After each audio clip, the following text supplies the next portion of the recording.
Have you ever been disqualified from a tournament because the cards that you've bought, official Magic the Gathering cards, were not fit for purpose? Or have you gained an advantage from the fact that they're foil and curling? Well, you shouldn't, because that makes you a cheater. But Michael McClure here, who was disqualified over the weekend from the Dreamhack RC, says, sadly, I'm not going to the Pro Tour. I was disqualified today from Dreamhack. I had some foils in my deck, specifically Secret Lair, Collected Companies, among other foils in my DEK deck, and the judge staff cut to them and showed how I could have gained an advantage. There is a little bit more to this, whether or not they were actually cheating, all that and more in today's video, so buckle up. I say buckle up, it's not even that fucking exciting. I think it's interesting, but I don't think you'd have to buckle your seatbelt. It's not a fucking roller coaster. It's kind of pretty straightforward, actually. Anyway, here's who sponsors the channel, and then we'll talk about it. If you use the link in the description below to buy singles or sealed product from CoolStuffInc.com and use the code KENOBI at checkout, you help support the channel and you get 5% off your order. So why don't you fucking do that? So Michael explained that they've been disqualified on Twitter, and because of the nature of the disqualification through foils, and Secret Lair foils specifically, it's been a bit of a chatter about this. Anyway, someone tweeted at me today whether they'd like to hear my thoughts, and I thought, you know what, you're right. I should talk about this. This is an easy video to make, and actually, I think it's an interesting topic too. The collected companies were warped. I do not use this to my advantage, but I do fully agree that the judges' decisions and could have came to them when I believe there could have been a problem with my deck. As far as I'm concerned, reading this admits to the fact that they knew there was an issue with them. They knew there was an advantage there prior to them being disqualified. The use of language and the tone of the tweet and the admission, it all sounds like they have been caught having known there was an issue. Because having marked cards won't get you disqualified on its own. There needs to be more to it. There needs to be an advantage you're taking from it. This is on me for not being more vigilant. This is my fault, but I'm nothing less than crushed. I'm sorry to those who were counting or rooting for me, sorry. I will have to be more vigilant against this in future if I am fortunate enough to continue having one in MTG, but for now I'm going to have to take a break. Thank you for reading. As the conversation progressed and there was discussion of like, were the judges in the right? Are Wizards to blame for the defective product? They went on to clarify a few more points in their Twitter thread. For my close friends, please don't think less of judges for this. All they are doing is their job, and I can at least say that I'm glad they're actively looking out for this. This is one on me for not doing more to ensure that I didn't have the opportunity to gain an advantage. For the people using this to dunk on Secret Lairs, yes, they are a problem. The issue is that I knew that this was possible, they could be a problem, and did not do enough to fix it. This is primarily my issue for not doing more, not Wizards for printing the product. So let's unpack that first before we do the last couple of clarifications. The point is, they were playing with Secret Lair collected companies, foils. These ones on screen right now. These don't show off the foil ones, but the foil ones curl. If you're new to Magic and you don't know, most fucking foils curl. Hell, newer foils curl more than they used to is the common discussion. I don't think that's necessarily true. I have foils from Lorwyn, Eventide, 7th edition that are warped as shit. Foils in competitive play have always been a problem. One of the most famous ones that I don't know if I've done the video on it yet, talking about controversial cards, but Figure of Destiny was a format staple. This card here was an aggro staple, I think a mid-range staple too when it was in Standard, and Eventide, and it was like the release promo. So everyone had this like funny foil version of it that was warped to shit. There's an anecdote that at some tournament, I'm not sure which one, I was going to look it up, but it's for another video, but there was a tournament where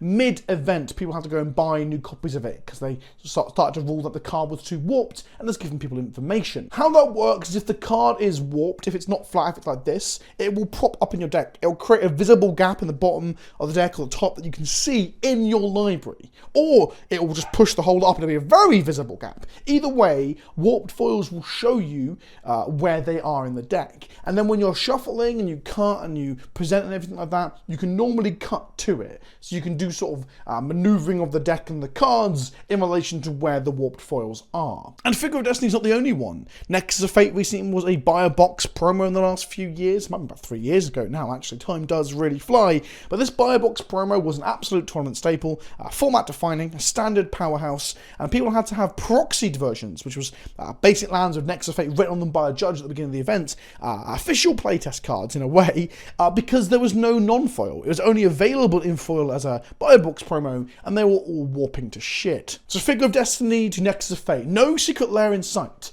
And then we come to Secret Lairs, where Wizards of the Coast have now maneuvered into a situation where they are selling new singles, even though they don't acknowledge the secondary market. It's so fucking stupid. But it's, as much as I think there are problems with Secret Lairs, I don't think this is the issue with Secret Lairs. Foils in general are not very good for competitive play, and it's been an ongoing issue in Magic since the beginning of the game. The beginning of foils, when was that? 6th or 6th? The first set to have foils? I could look that up. I'm not going to. It's meant to be a quick video. I have an almost foiled out Death and Taxes deck in Legacy. The only cards that aren't foiled out are the Rishadan Ports and like 3 of the Mother of Runes and like maybe 1 or 2 other cards. And the reason I bring this up is that I'm fully aware that the foils all warp in together. The deck just kind of curves together and the non-foils don't. So if I was ever to be entering a GP, I did this for GP Bologna a few years ago, I would just use my non-foil versions instead. Because it's very obvious when you don't have all foil or all non-foil, you get this curve to card problem, you get an easy way to cut. So I think that foils on the whole aren't really suitable for competitive play, if we're honest. They're bling for like Commander or casual games. But if you are looking to play at a high level event where money is on the line and people will take advantage of this shit, people should have to play all foil or all non-foil, or preferably the latter. Foils kind of aren't good enough for tournaments, and that's always been the case. That's been the case since 7th edition. This is not new, this is not unique to Secret Lairs. So what about Michael McClure? Well, there's some more additional clarification. I guess I'll comment on the Upkeep company. This is because they cast a collected company in the Upkeep, which is unusual during some of the coverage. I would say that it was 100% not a correct play. I understand how it looks, but I truly only did it so because of my previous complete miss and figured there couldn't be 7 consecutive misses. I can't prove that I didn't intentionally cheat to anyone, but at the end of the day, I respect that it looks bad. There really is nothing I can say to make it better. I do not blame anyone at all for saying that I'm a cheater, because to be honest, if it was someone else, I'd be right there with them. I'm going to step away from Twitter now. To me, it's quite clear that they cheated. They had outside information thanks to the warping of cards in their deck. The important point here is that there are other foils in the deck, not just the companies that were warped. They were playing green, white angels, and the card on screen right now, from an image on their Twitter, shows that they were playing foil creatures too. Now, they had quite a few foils in the deck, but some of them are warped more so than others, and you can cut clearly to them.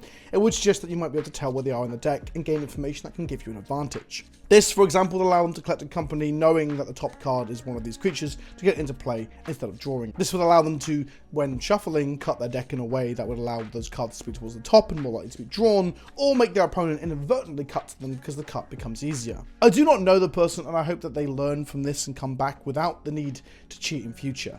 It's weird. It's very weird talking about how we deal with cheaters. I've done videos on this in the past where we talked about how do we rehabilitate really bad cheaters, but this is quite clearly cheating. I trust the judge team in their investigation of it, but I don't know where I stand on letting people have second and third chances and how we deal with them after the fact.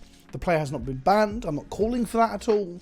I'm just saying that from their words, their actions, and the judge investigation that came to a DQ, I would trust that they were gaining an unfair advantage from the foils in their deck. The Upkeep collected company is a point. Collected company, as you can see here, is a card that allows you to look 6 cards deep and put 2 creatures of 3 CMC, or mana value in contemporary terms, into play. You usually do this in people's during combat to make blockers. You can do it in people's end step to create creatures and untap and have access to your mana, so you've got all information available for the enter the battlefield triggers. You can do it in main phase if you're trying to hit things that will affect combat, for example. But doing it in Upkeep is a weird one that I can't really figure out why someone would do that. I have played Collected Company a whole bunch. I used to play it in Death and Taxes in Modern, and people thought I shouldn't be doing it.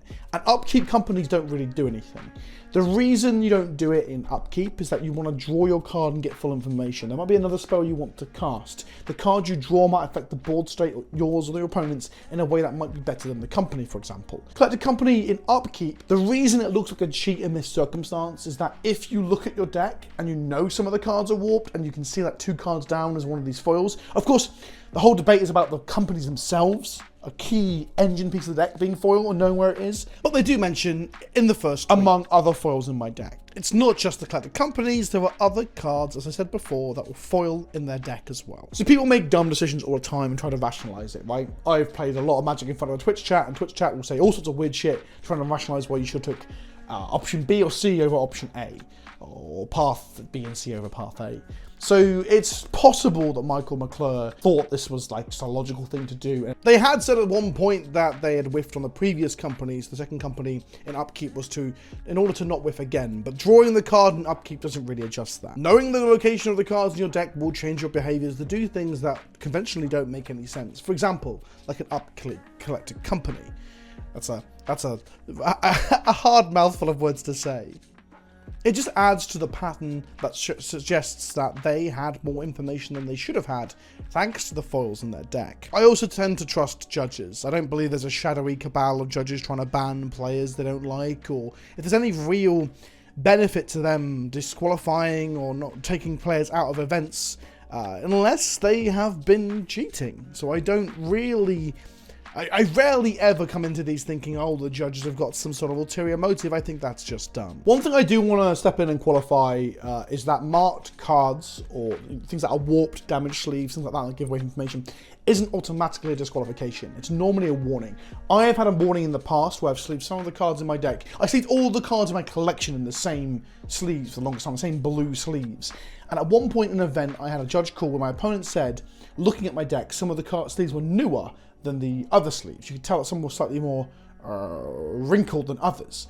When they checked, there was no discernible pattern that I had put, my lands in one and my non-lands in the other, so I could tell what was in my deck at a glance from the side and like that. There's no discernible pattern. I don't even think I got a warning for that, actually, because of the fact there's no discernible pattern on the judge's discretion. I'm not a judge, so I can't comment completely on judge protocol. But usually to get a DQ for something like marked cards, my understanding is that there needs to be either an ongoing problem, like it's just continued even though they've told them, to change your sleeves or change out of foils or whatever, or it's believed to be being used to gain an advantage.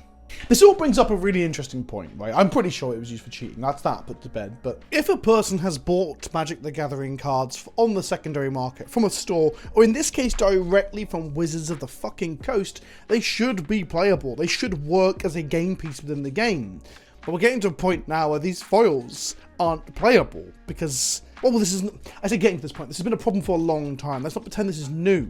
But it's an ongoing issue if the quality control of the Magic cards does not get better. Do we have to have proxies, playtest cards, like we did with Nexus of Fate, in place of the foils you've bought from Secret Lair in order to actually play them at a tournament? That's kind of stupid if you ask me, but it seems like the correct thing to allow, so people don't have to buy 2 copies of everything. Imagine you buy a load of foils and they're all warped to shit and you're like, you know what, I can't even risk playing these at an event. Because you can check with a judge beforehand, I guess. I mean, I do that with my altars. I've got a few cards that I painted onto. And you can't tell, you can't feel that they're different. But I always check with a judge before playing them at an event. And having to do that and find out your cards aren't playable, then go rush and buy some non-foils is kind of ludicrous. The game's already incredibly expensive and prohibitively so. So now we need to allow people to play playtests of all foils? I'm saying it as if like it sounds stupid, but I think that's actually the case.